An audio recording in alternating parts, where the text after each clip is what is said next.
of the slaying of King Volsung.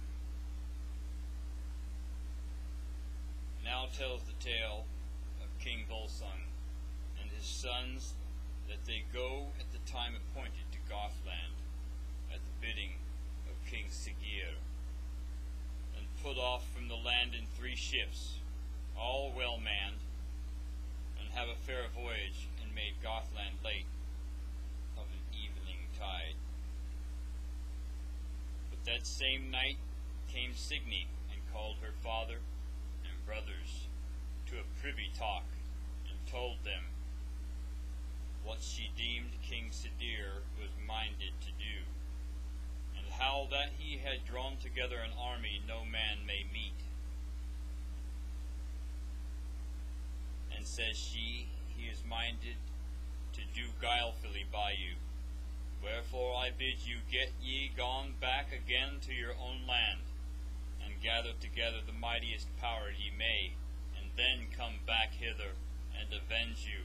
Neither go ye now to your undoing, for ye shall surely fail not to fall by his wiles, if ye turn not on him, even as I bid you.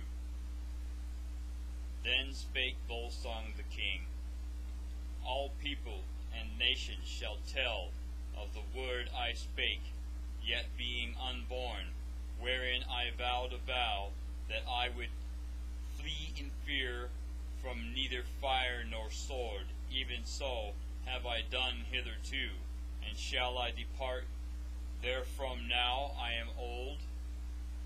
Yea, withal never shall the maidens mock these my sons at the games, and cry out at them that they fear death. Once alone must all men need die, and from that season shall none escape.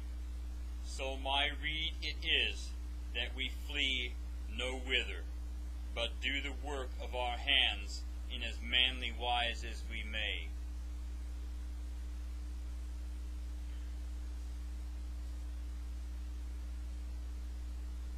A 100 fights have I fought, and whiles I had more, and whiles I had less, and yet ever had I the victory.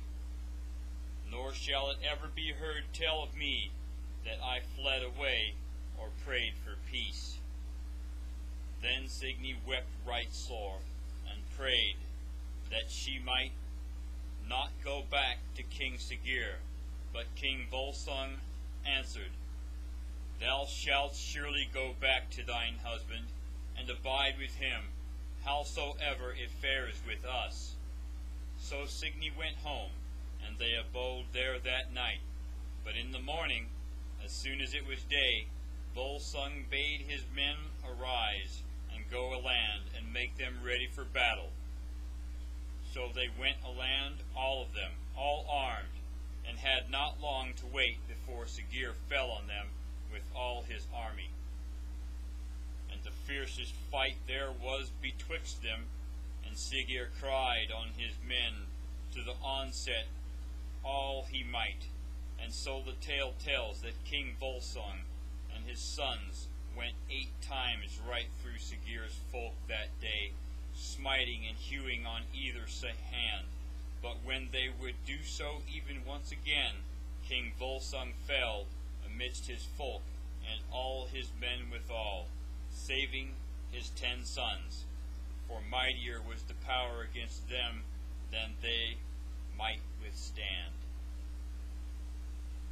But now are all his sons taken, and laid in bonds, and led away, and Signy was wherewithal that her father was slain, and her brothers taken and doomed to death.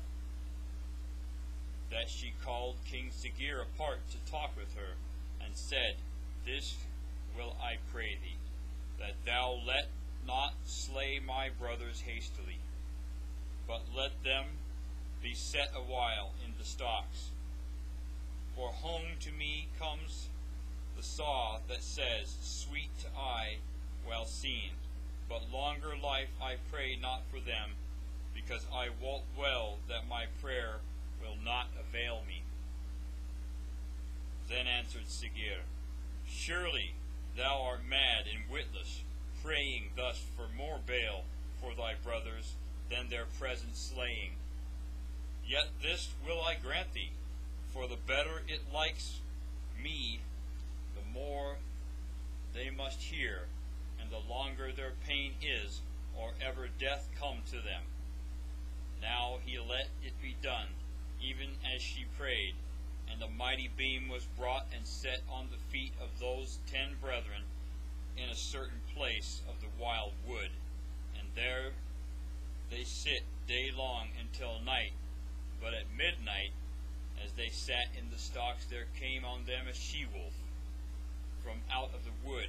Old she was, and both great and evil of aspect.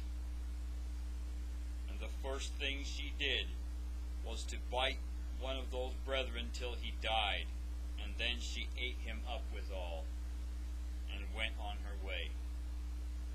But the next morning Signy sent a man to the brethren, even one whom she trusted, to wot of the tidings, and when he came back he told her that one of them was dead, and great and grievous she deemed it, if they should all fare in likewise, and yet not might she avail them.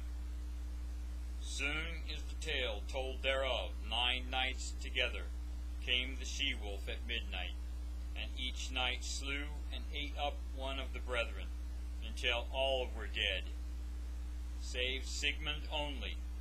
So now, before the 10th night came, Signy sent that trusty man to Sigmund her brother, and gave honey into his hand, bidding him do it over Sigmund's face, and set a little deal of it in his mouth. So he went to Sigmund, and did as he was bidden, and then came home again. And so the next night came the she-wolf, according to her wont, and would slay him and eat him even as his brethren. But now she sniffs the breeze from him, whereas he was anointed with honey, and licks his face all over with her tongue, and then thrusts her tongue into the mouth of him. No fear he had thereof, but caught the she-wolf's tongue betwixt his teeth, and so hard she started back thereat, and pulled herself away so mightily, setting her feet against the stalks, that all was riven asunder. But he ever held so fast that the tongue came away by the roots, and thereof she had her bane. But some men say that this same she-wolf was the mother of King Siggeir, who had turned herself into this likeness by troll's lore and witchcraft.